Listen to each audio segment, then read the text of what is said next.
Hi there, today we're going to modify child's pose. This pose is often taught as a relaxation pose in a beginner's class, but the truth is, it is a lot harder to do than it seems. So if you have trouble with child's pose, I get it. Today, I want to show you how to make this pose work for you.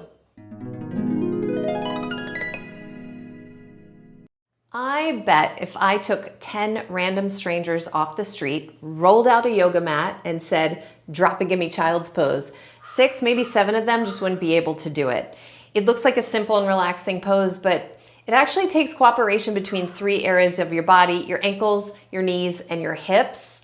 And so if you have issues in any of those areas on either side of your body, you're going to be pretty unhappy in this pose. Whenever you modify a pose, the first thing you want to ask yourself is, why am I doing this? What's the point? There are 2 reasons you might do child's pose in your yoga practice. The first one is you need to relax. You might be doing a challenging sequence. You need a little rest. You want to feel centered again and catch your breath. You drop into a child's pose. The other reason is you want to stretch your back. Child's pose is used as a counter position to side bends, back bends, and twists. And so when you go into a child's pose, it feels really good on your back. There is a way to modify the pose by using a bunch of props and taking the pressure off of your ankles, your knees, and your hips.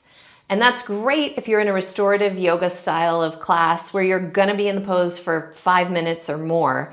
But usually if you're in a flow style of class, you might have 10, 30 seconds. By the time you get your props set up, it's time to move on to the next thing. So we need a better alternative.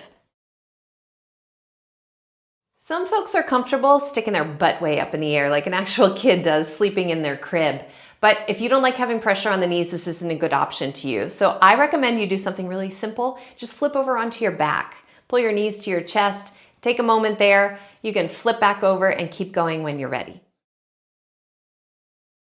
If you're going through a sequence of poses and you just finish twisting, back bending, or side bending, another option to stretch your back instead of child's pose is cat pose. Take it kind of easy. You don't have to push very hard. You'll get that nice lower back stretch without having to go all the way into child's pose. This modification is my absolute favorite. It's called sitting child's pose. You can sit on your butt, put your feet out in front of you, separate them a comfortable distance, and either rest your head on your arms or maybe into your hands.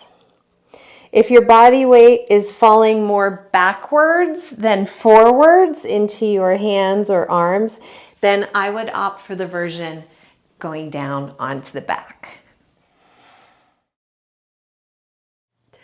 Child's pose, another seemingly sweet and simple relaxation pose that maybe isn't always so sweet. If you've got more than 5 minutes, prop it up. If it's just a quick stop, try cat's pose, sitting child's pose, or flipping over onto your back. And hey, don't be shy. You can always ask your teacher, how can I make this work better for my body? Thank you for listening, and I will see you in the next how to modify video for women over 40.